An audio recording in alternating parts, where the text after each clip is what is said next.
Cities are huge architectural structures in which billions of people live like in anthill. The appearance of cities differs greatly from one another depending on the country and location of the geographical location of the city. We present to your attention our unique project, a set of postcards Kazan, which will introduce you to Kazan even closer. The set includes 12 colorful postcards with iconic views of Kazan as well as landscapes dedicated to tea, Balish, wrestling and clothing.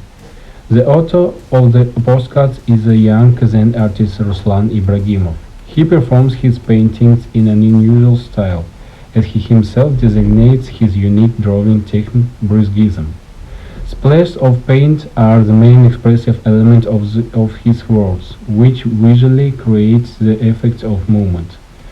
The description on the postcards is presented in Tatar, Russian and English. A postcard can be sent anywhere in the world by mail. It is worth noting that from the moment the colorful set went on sale, it was ordered from many cities of Russia and abroad.